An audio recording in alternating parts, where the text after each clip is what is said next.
This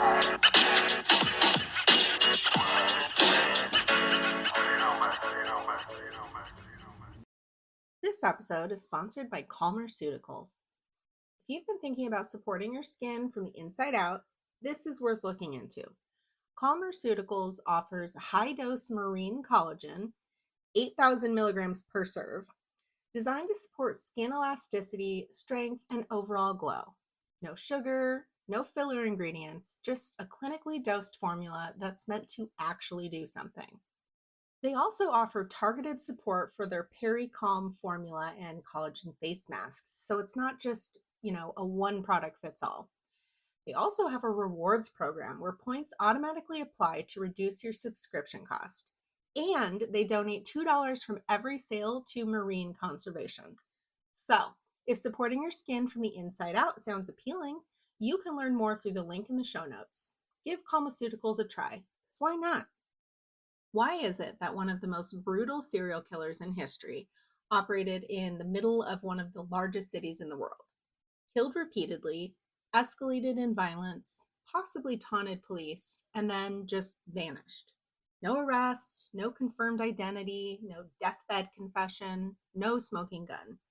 Just bodies in the street, terrified neighborhoods, wildly inconsistent witness statements, and a nickname so famous it outlived the actual investigation.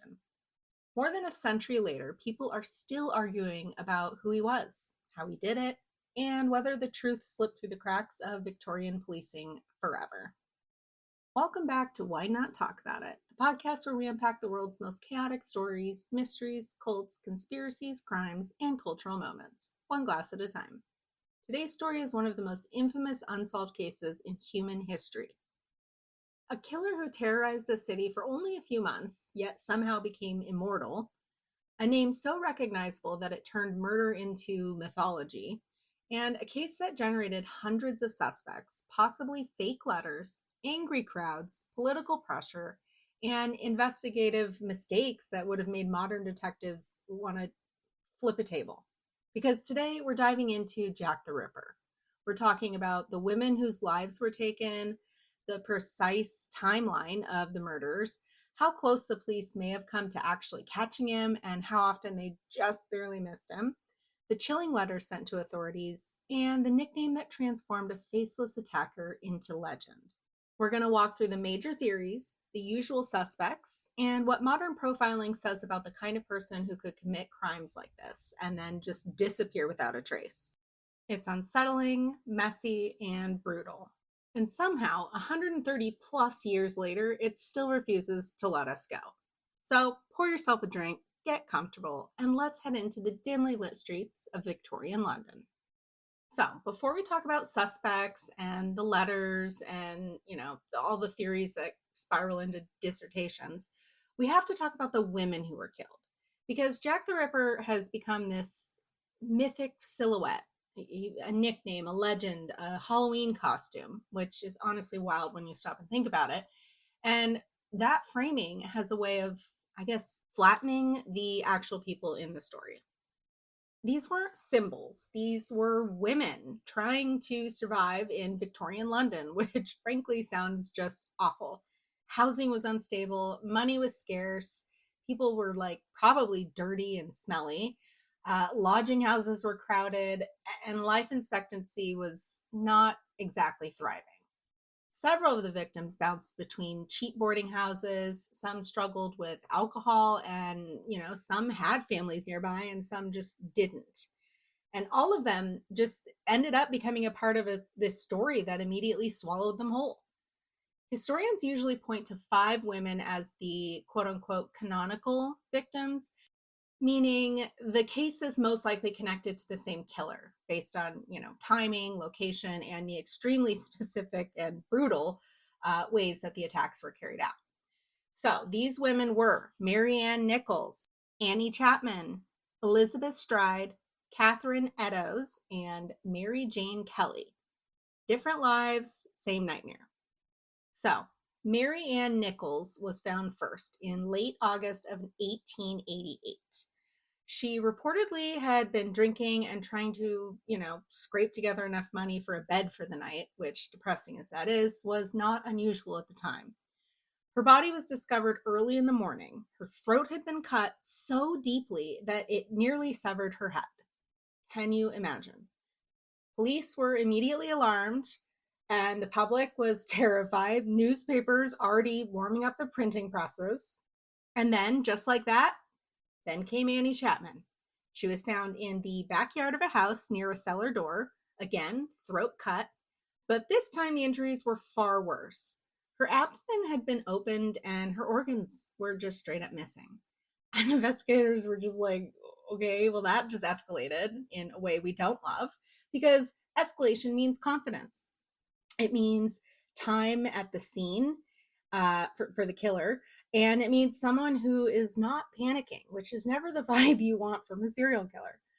So a few weeks later came what's now called the double event. And this is when two women were killed in one night, less than an hour apart, in two different locations. Elizabeth Stride was found first. Her throat was also cut, but without the same level of mutilation. Some people think that the killer may have been interrupted during this one, which is horrifying on its own because interrupted implies he simply just went elsewhere. And sure enough, Catherine Eddowes was found shortly after. And let me tell you, her injuries were extreme. Facial mutilations, abdominal wounds, and organs removed. This was the most frenzied scene yet. And Whitechapel collectively was like, no, like what the hell is happening right now? People, they weren't just scared anymore. They were furious. Patrol groups formed. Neighbors were watching each other. Rumors were everywhere. Everyone suddenly had a cousin who, saw a guy or, had some kind of intel. Then came the final canonical victim, Mary Jane Kelly. She was killed indoors, which is different from the other four women. They were all killed out on the street. So she was killed indoors inside her own room, which immediately changed the stakes. This wasn't a quick street attack. Whoever did this had privacy and time. And what was done to her was devastating. Even seasoned investigators reportedly struggled with the scene. I mean, I can't even imagine. Compared to the others, the violence was extreme, which leads to a lot of speculation about whether this was an emotional climax, a loss of control, or someone thinking they were just completely untouchable. I mean, we're looking at 5 murders, weeks apart, same neighborhood, same opening move, the throat, and followed by abdominal mutilation. This pattern is the backbone of the entire case. And even then, there were other attacks during that same period that people still argue about today. Some women survived, some cases look similar, and others just didn't quite fit, which basically sums up this investigation in general. Too broad, you lose the pattern. Too narrow, you miss something. Police were just stuck in the middle. The public was spiraling, and newspapers were throwing gas on just absolutely everything. And the women themselves, we know frustratingly little compared to how much time has been spent analyzing the man who killed them, as opposed to learning and knowing more about the actual victims. Their stories survive in fragments, police notes, newspaper articles that cared more about drama than accuracy, and gossip that hardened into, quote unquote fact. And honestly, true crime culture still struggles with that exact imbalance today. All right, now that we've grounded ourselves in who these women were, let's talk about how fast this nightmare unfolded. Because when you lay the timeline out night by night, it becomes even harder to believe nobody caught this guy or woman in the act. What makes the Jack the Ripper case so unsettling isn't just what happened, it's how fast it all happened. When you line the murders up chronologically, night after night, sometimes weeks apart, sometimes with barely any breathing room in between, the whole thing stops feeling like an isolated horror and starts feeling like a city realizing in real time that something very, very bad is unfolding and no one knows how to stop it. So let's walk through it slowly, because this is where people usually go like, excuse me, how did no one catch this guy? The first widely accepted victim was found in the early morning hours of August 31st, 1888, lying in the street. Her throat had been slashed and her clothes were disturbed. But compared to what would come later, the mutilations were limited. And I say limited only in the sense that investigators hadn't yet realized they were standing at the beginning of something much, much worse. Police initially treated this as another grim example of street violence in a rough area, which, and I say this lovingly, is always how historic crime disasters begin. Authorities are like, probably unrelated, probably a one off, and history is like, honey, no, you're in for a treat. So, just over a week later, on September 8th, another woman was found. Same basic opening move, throat cut, but this time the injuries were far more severe. Her abdomen had been opened and organs were missing. This was not subtle, this was not rushed, and this was, someone staying at the scene long enough to do what they did, which was way too much. And to me personally, the fact that it just didn't seem rushed is, I think, the most concerning and eerie part of it, because this is happening in an open, like, street at night in a busy city. Do you know what I mean? Like, I don't know. It just, how did nobody see this? So investigators suddenly realized they weren't dealing with random violence. They were dealing with a pattern. And the neighborhood was just immediately on edge. I mean, people started locking doors. Men escorted women home. Patrols increased. Everyone had a theory, and none of them were helpful. And then comes the night that Whitechapel, it just sent everyone into a collective spiral. On September 30th, there were 2 murders. Yes, 2. The double event. One night, less than an hour apart, which is, to me, it's ambitious in the worst way possible.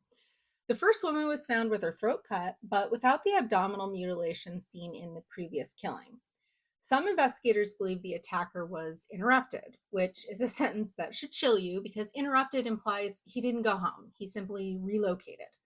And sure enough, roughly 45 minutes later, another body was discovered elsewhere in the district. And this one was far more brutal. She had facial wounds, abdominal mutilation, and her organs were removed. At this point, people are no longer just afraid. They're furious. Crowds gather, citizens accuse police of just complete incompetence. Vigilante patrols pop up, rewards are discussed, rumors just explode. Londoners are essentially refreshing the Victorian version of Twitter every morning, waiting to see if there's another headline, and there usually is. So, weeks later, on November 9th, came the final canonical murder. And this one is different immediately, because it didn't happen in the street, it happened inside a room behind a door. That detail alone rattled everyone. Street attacks are terrifying, but there's at least the illusion of interruption. Someone might pass by, a patrol might wander too close, a noise could scare the attacker off. But indoors, that suggests comfort, privacy, time. And the injuries were extreme, even compared to the others, which were already very extreme and gruesome. Investigators reportedly struggled with the scene. Some accounts described, like I had mentioned earlier, seasoned officers visibly shaken, which, given the era, is basically Victorian code for nightmare fuel, right? This killing it felt final. And, after that, the attack stopped. So it was final. No more confirmed victims matching the exact same pattern, and that silence might just be the creepiest part of it all. So throughout all of this, police chased leads just nonstop.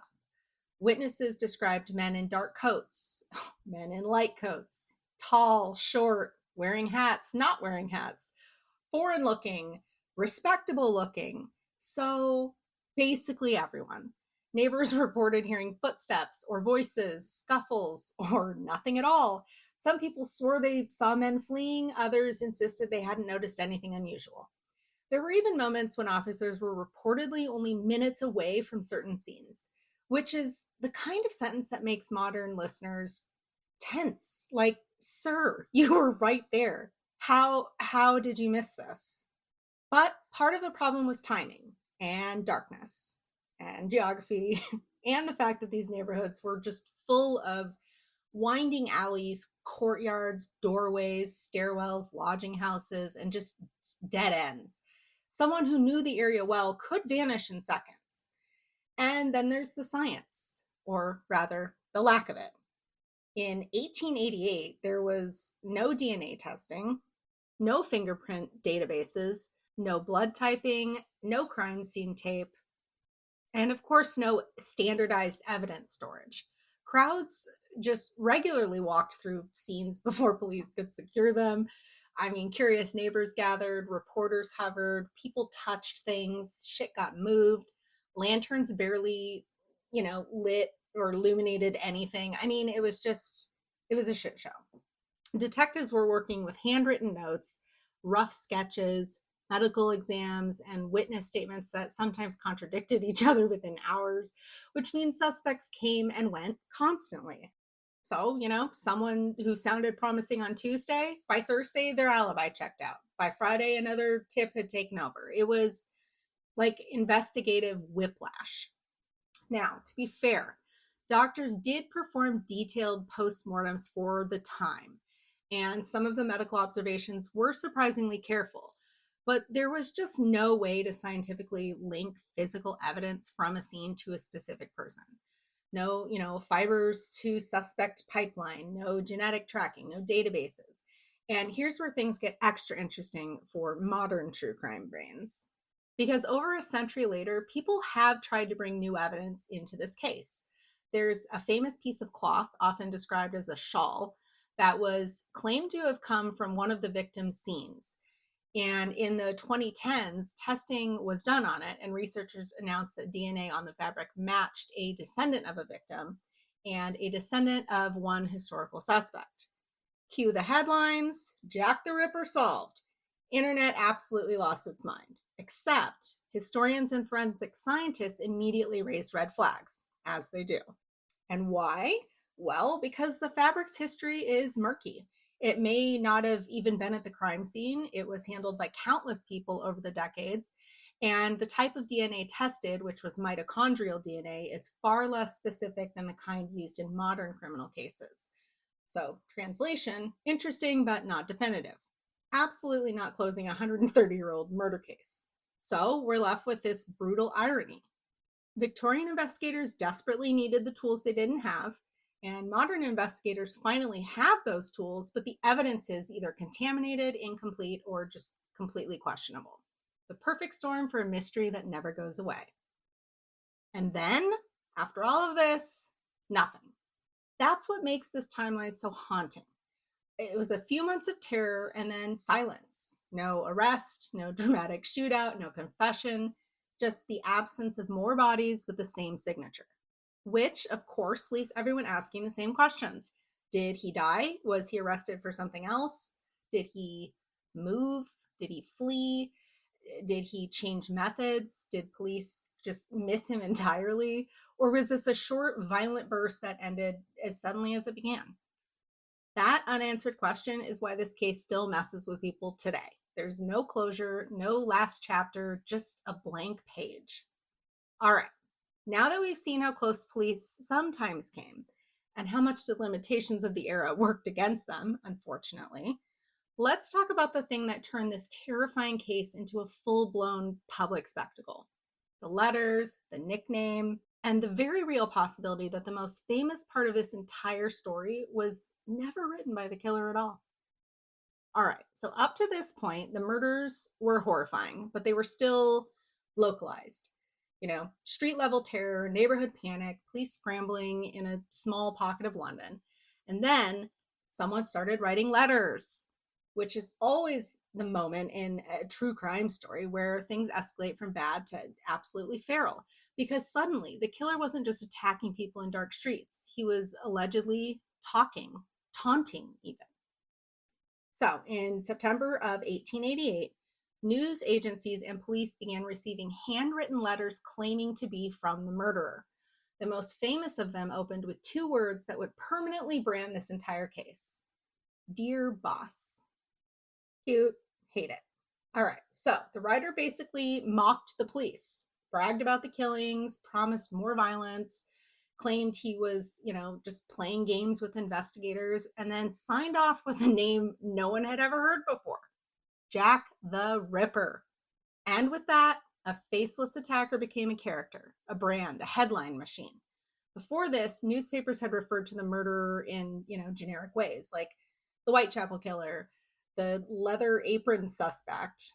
It's fucking stupid, but anyway, things that sounded ominous but also just temporary. But Jack the Ripper, though, that stuck. That's theater. That's merch ready. That's the kind of nickname that lodges itself in public consciousness and just never leaves.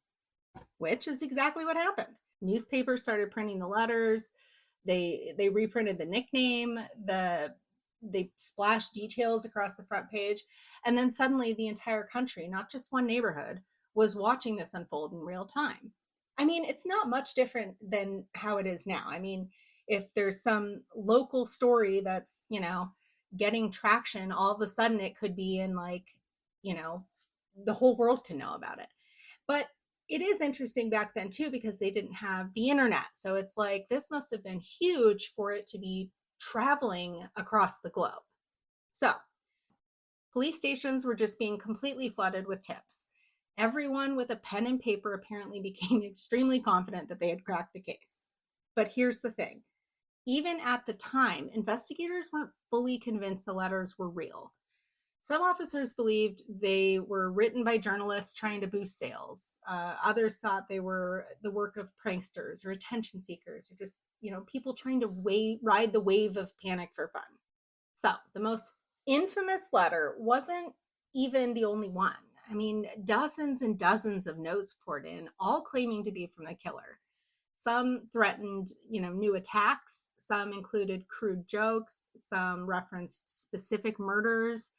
And some were just clearly nonsense. Sorting through them became its own logistical nightmare. I can only imagine. I mean, just seriously, imagine trying to solve a serial killer case while your inbox is being slammed by Victorian trolls. There was also a postcard sent shortly after one of the murders that seemed to reference details not yet public. So this one freaked people out. I mean, yes, they're getting tons of different letters and whatever coming in, but when you're getting something that has details that no one else should know, that hasn't been leaked to the public, that's something to take note of. Because if the sender knew something that hadn't been printed yet, that suggests insider knowledge, or someone very lucky with timing, or someone at a newspaper who knew exactly what hadn't been released. See the problem? Nothing in this part of the story is clean. Nothing is airtight. Everything just sits in that horrible gray zone where you can build, 10 different theories, and none of them are strong enough to stand without wobbling. And the impact of the letters was massive, regardless of who wrote them. I mean, they turned fear into spectacle. They made the killer feel omnipresent, and they gave the story a villain with a signature. People weren't just worried about being attacked anymore. They were refreshing headlines, scanning, handwriting samples, memorizing phrases, speculating about the grammar in these letters, which is it's funny in kind of a bleak way. Like, imagine being murdered in Victorian London and the public discourse becomes, yes, but have you considered his penmanship? It's just ridiculous. So police tried to track where the letters were mailed from. They really did.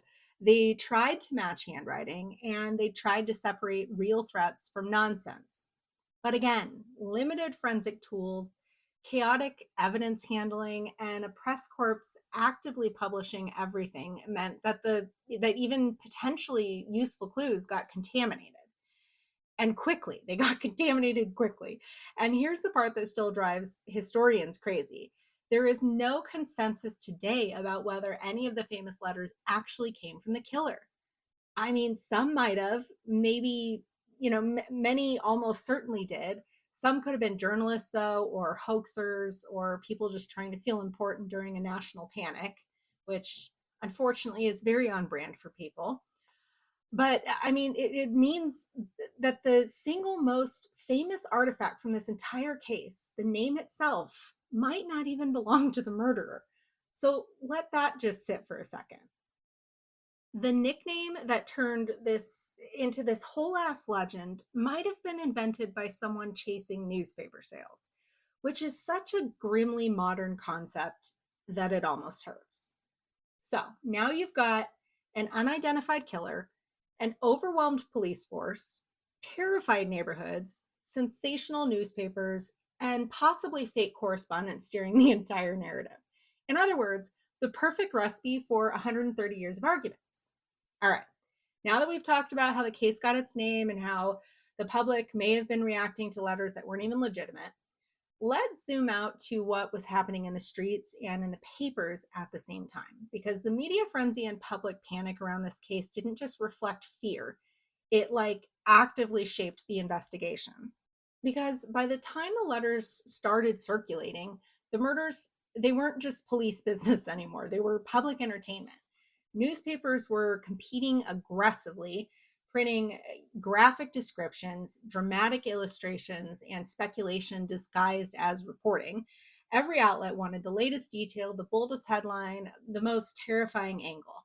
And let me tell you, fear sells. And business was good. You got crowds gathering at crime scenes, people following investigators around. Locals had pointed reporters toward alleyways like they were running, walking tours of trauma. And rumors spread faster than patrol officers. Shit was just, it was crazy. Rewards were offered, petitions circulated, angry letters were flooding police stations, editorials accused authorities of incompetence, which honestly, fair. But you've got neighborhood patrol groups that are forming. Civilians armed themselves with clubs and whistles. People watch strangers very closely, rightfully so. It was madness. And you've got lodging houses that were suddenly full of amateur detectives who were extremely confident in their theories. Everyone had a suspect, usually pretty much just someone they didn't like. So you've got foreigners who were blamed, eccentric locals who were blamed, butchers, doctors, men who walked alone at night were blamed. So basically, all men. The press didn't just reflect the panic, it amplified it. Every article made the killer feel omnipresent. Every rumor hardened into fact. Every printing cycle pushed police to chase tips faster than they could verify them, which was a nightmare for them, for any investigation. All right, now that the public hysteria is fully unlocked, it is time to talk about the people who immediately landed under suspicion, because the suspect list in this case is a little unhinged. So once fear just completely took over the city, the suspect list exploded. And I don't mean a few guys brought in for questioning. I mean hundreds of men were questioned, thousands of tips, entire categories of people becoming suspicious overnight, which is always what happens in cases like this. The mystery grows, the public panics, and suddenly anyone who owns a knife and enjoys evening walks is public enemy number one. Okay, I gotta catch my breath for this one. So the police interviewed everyone: local residents, lodging house tenants, market workers, sailors, laborers, doctors, students, clerks, men with medical backgrounds, men with no medical backgrounds, men who were drunk, men who were sober, men who were weird, men who were just honestly there. And newspapers were only too happy to help by publishing rumors like they were confirmed facts. One of the earliest suspect labels floating around was something called Leather Apron. It was a shadowy figure that locals whispered about, supposedly harassing women in the area. He fit the public's idea of what the killer should look like, which is always dangerous, right? Police eventually tracked that man down, but he had an alibi and was released. And the city was like, okay, but what about the next guy?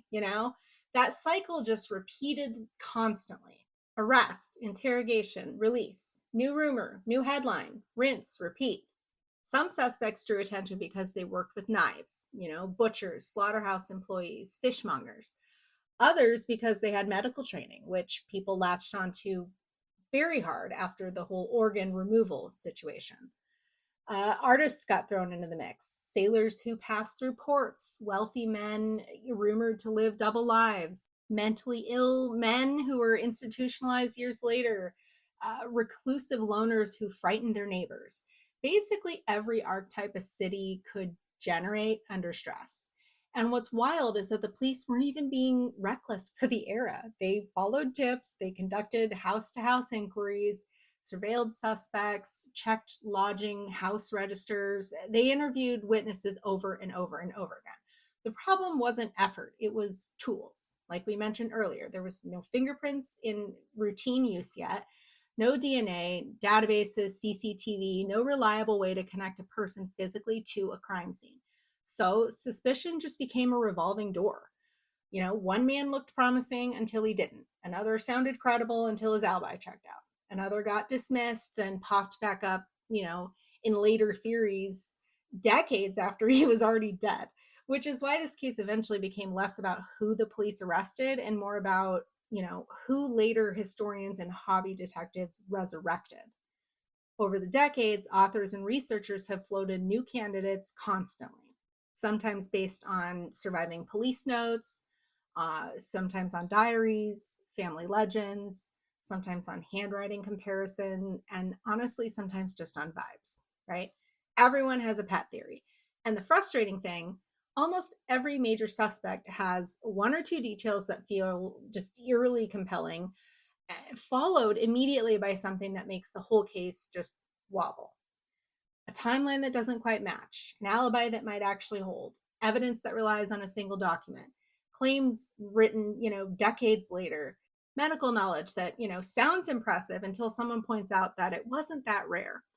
This is why no single suspect has ever locked the case shut. Not then, not now. And that uncertainty is exactly why the Ripper story keeps regenerating itself. Every generation gets to reopen the mystery with fresh eyes and say, okay, but this time we solved it. Spoiler, they never fully do. All right, we've got terrified neighborhoods, a city flooded with rumors, and a rotating cast of very suspicious men. So now it's time to zoom in on something slightly more clinical and honestly just as chilling. Let's talk about what modern profilers think the killer was actually like. Here's the thing.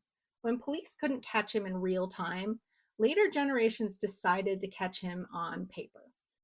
Modern criminologists, historians, psychologists, and of course, armchair detectives have spent decades going back through the case files, the autopsy reports, witness statements, and timelines trying to build a profile of the person behind the attacks, which is fascinating and deeply humbling because profiling is not magic. It's pattern analysis. And when your data is over a century old, partially missing, possibly and most likely contaminated by tabloids and filtered through Victorian record keeping, you're building a psychological portrait on just fragments, right? But still, there are some broad areas where a lot of experts surprisingly agree. Most theories suggest the killer was male, physically capable of overpowering victims quickly, comfortable moving around the same few streets late at night, familiar enough with the area to vanish quickly, and likely local or at least staying nearby. And lest we forget about the speed of the attacks, because that does matter a lot here. In most reconstructions, the killer strikes, incapacitates the victim almost immediately, and then mutilates the body, all before anyone intervenes. And that's important because it suggests confidence, routine, someone who didn't freeze when footsteps echoed, someone who had practiced, whether intentionally or simply through repetition, which is not comforting. I think we can all agree on that. Another huge debate centers on anatomical knowledge because some of the injuries looked purposeful. The organs removed, specific areas targeted, cuts that appeared controlled. So some people immediately jump to, this is a doctor or a medical student, a surgeon, and an anatomist. I don't think I said that right. That's a weird word. And now you've got the city just pointing fingers at anyone who had ever opened a textbook. But other experts push back on that. They argue the removals could have been done by someone with basic knife skills, familiarity with animal slaughter, or just determination and adrenaline in poor lighting, in cramped spaces, in absolute chaos. In other words, not necessarily a trained surgeon, which is inconvenient for everyone who loves a neat answer. There's also disagreement about the killer's psychology. Some profilers think he was organized, chose secluded locations, attacked swiftly, avoided capture, obviously, and disappeared cleanly. Others think the violence, especially in later murders, suggests escalating rage or loss of control. So, was he calm or unraveling, disciplined? Was he spiraling? Yes, probably both, which is annoying. Another big question, why did it stop? Because serial killers don't usually just decide to retire. The murders end abruptly.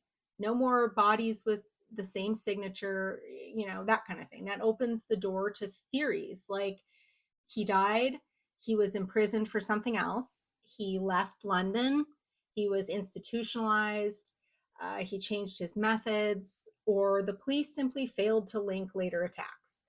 Each of those possibilities is definitely plausible, which is the most frustrating word in this entire story. Plausible. Not provable, just plausible. There's also speculation about his social life, or lack of one. Did he live alone? Did he blend in perfectly? Did he have a job that let him, move around at odd hours? Did people around him suspect anything, or were they just completely shocked later? That last one always gets me, because history is full of criminals whose neighbors were like, yeah, he was quiet, kept himself, nice enough, which is never what you want to hear after the fact. Profilers also look at how he approached victims, talking to them first, possibly gaining their trust, not attacking them immediately. That suggests social functioning, not some feral alley lurker with a knife, someone who could appear normal long enough to get close, which in my opinion is arguably scarier. And layered on top of all of this, the media, the letters, the speculation, and the public hysteria, which means the killer, whoever he was, may have enjoyed the attention, or at least, just been aware of it, or he might have hated it, or it could have had nothing to do with his motivations at all. Again, no clean answers, and that is the through line here. Every profile sounds convincing until you line it up next to another profile that sounds equally convincing. Different experts emphasizing different details. Different reconstructions weigh different wounds. Different timelines produce different psychological reads, which leaves us exactly where Victorian investigators were also left, with a monster-shaped silhouette and no face. And of course, an infamous nickname. All right, now that we've talked about what modern profiling can suggest, let's talk about the usual suspects, because the suspect list is not short, it is crowded. First up, probably the most widely cited today, we've got Aaron Kamiński. So Aaron was a Polish immigrant barber living in Whitechapel. Reportedly, he suffered from a severe mental illness and was later institutionalized. And internal police memos written years later suggest that he was strongly suspected at the time. He's also the suspect linked to that controversial Shawl DNA testing. So was it compelling? Yes. Proven? Absolutely not.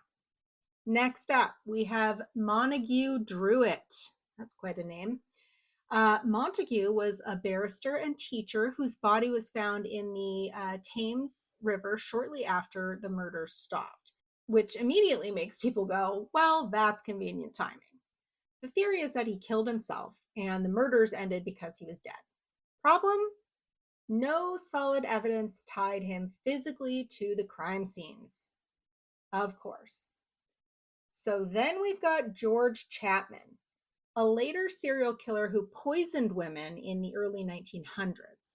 He lived in the area during the Ripper timeline, but poisoning wives and mutilating strangers in alleyways are very different genres of violence. Some argue escalation, others argue that, we're reaching. And then we have Michael Ostrog. I think I said that right. Michael was a known criminal and con artist who was floating around Europe at the time. His name appears in police notes and other things, but evidence connecting him to the murders is extremely thin. Then the more dramatic of the theories is Prince Albert Victor. Yes, a royal conspiracy. The idea was that the grandson of Queen Victoria was somehow involved and the whole thing was covered up.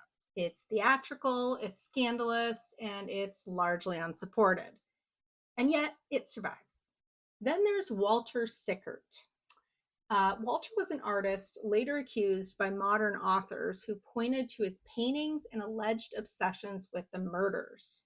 It's psychologically intriguing, but heavily speculative. And finally, though historians debate how seriously to take it, some researchers have suggested the killer may not have been British at all, which is where you start hearing about outsiders, travelers, transient criminals, including, yes, H. Holmes, an American serial killer active in the 1890s. Most historians dismiss that connection just outright, but some researchers, including Holmes' own descendant, argue the timeline and behavior are worth looking at. We'll come back to that. But the point is, every suspect comes with a detail that makes you lean forward, a coincidence that feels eerie, and a memo or witness statement that sounds promising. And then a hole, a contradiction, a timeline issue, a missing record, an assumption built on another assumption. Every name gets you close, but none of them lock the door. All right, now it is finally time for me to tell you where I land on all of this. Because after reading this case for years, learning about countless theories from countless documentaries, and seeing suspects come and go, there's one theory that I personally keep circling back to. I know it's controversial, and I know people get very passionate about their preferred Victorian creep. But if you ask me, gun to my wine glass, who I think is the most compelling candidate, I lean toward H. Holmes. And yes, that is an American serial killer, which, yes, I'm sure all of you are like, okay, Ashley, please be serious. But stay with me. Holmes was active in the 1890s, most famously in Chicago, and is remembered for his elaborate schemes, manipulation, insurance fraud, and of course, killing for profit.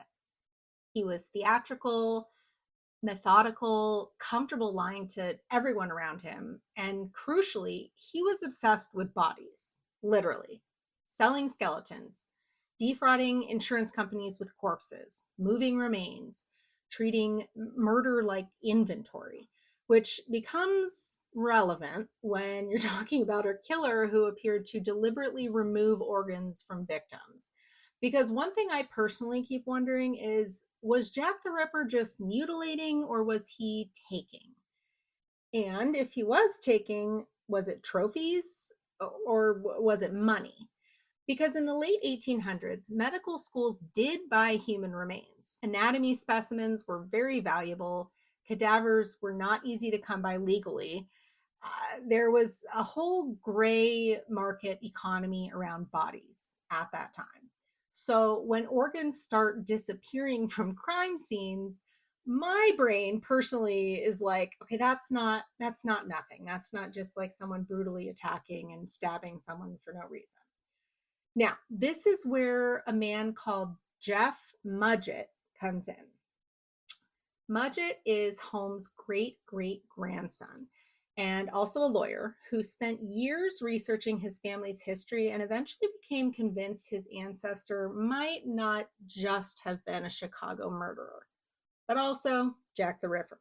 He dove into documents, timelines, and handwriting samples, and his big claim, that Holmes' known writing, the letters, notes, signatures, look almost identical to the famous Ripper letters. Mudgett has talked about this in public presentations and leaned heavily on handwriting analysis as one of his strongest data points. He also argues that Holmes' physical appearance lines up with descriptions provided by the police at the time. And then there's the travel angle. Mudgett believes Holmes could have been in England around the time of the Whitechapel murders, and that later movements in Holmes' life show that he was capable of disappearing and reinventing himself and operating under different aliases. Which, to be fair, Holmes absolutely did that. He lied about who he was constantly, changed names, moved cities, ran scams, built elaborate cons, killed people who trusted him.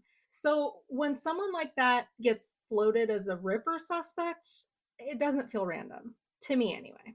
So Mudgett took this theory public in the 2017 docuseries American Ripper, where investigators looked at documents, timelines, handwriting, and circumstantial connections between Holmes and London. And I'll say this, watching it, compelling, unsettling, but compelling. It just makes you sit there like, okay, wait, hold on. What? Because the overlaps sound persuasive. Now, here's where I put my reasonable adult with a podcast hat on. Historians and many experts are skeptical, very skeptical, of course, right? They question whether Holmes was actually in London at the right time. They question the reliability of handwriting comparisons, especially when the originals are copies, reproductions, or just generally degraded. They point out that Holmes' confirmed crimes come years later. They argue that organ removal alone doesn't equal body selling. And they remind everyone, very loudly, of course, that extraordinary claims require extraordinary proof, which is fair. That is correct. And I'm not saying that this is solved, nor am I saying that we suddenly have a courtroom ready case file. But what I am saying is that if you line up everything, the manipulation, the comfort with killing, the financial motives, the body part trafficking, the aliases, the theatricality of all of it, the ability to vanish, handwriting arguments, the descendants who refuse to let the trial die, this is the theory that sticks in my brain the hardest. Not because it's airtight, but because it explains more pieces than most of the others do. And maybe that's the real curse of this case. Every suspect gets you part of the way there, but for me, Holmes just happens to get me further, if that makes sense. All right, I've told you where I land. Now I want to hear your take, because honestly, this case turns everyone into a detective by the end. So tell me, do you think the killer stopped because he died? That he was arrested for something else? That he simply left London, or just evolved into something harder to track? Do you believe the letters were real or mostly hoaxes and media chaos? Do you think the police missed something crucial, or were they genuinely doing the best they could with what they had during that time, of course? Does the organ removal feel symbolic to you, like maybe ritualistic or rage driven or just transactional? And most importantly, who do you think Jack the Ripper was? Okay, so when you strip everything back, the headlines, the theories, the handwriting debates, the documentaries, the suspect lists that never end, you're left with a few brutal facts. 5 women were murdered, a city panicked, an investigation stalled, and the person responsible was never officially named or held responsible. No trial, no confession, no final chapter, just silence. And honestly, that might be the most haunting part of it all, because humans hate unfinished stories. We don't like unsolved shit. We want villains unmasked. We want timelines tied up neatly. We want to believe that if something this horrifying happened, someone somewhere eventually paid for it. But with Jack the Ripper, files went cold, evidence disappeared, witnesses died, and London just carried on. And the mystery stayed frozen in 1888.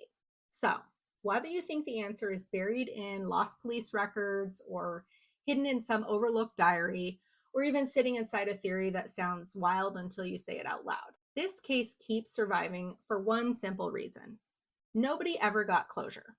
And I'm not saying I'm not still holding out hope that we will get closure someday, but as of now, we don't have that closure either. So that was the story of Jack the Ripper, everyone.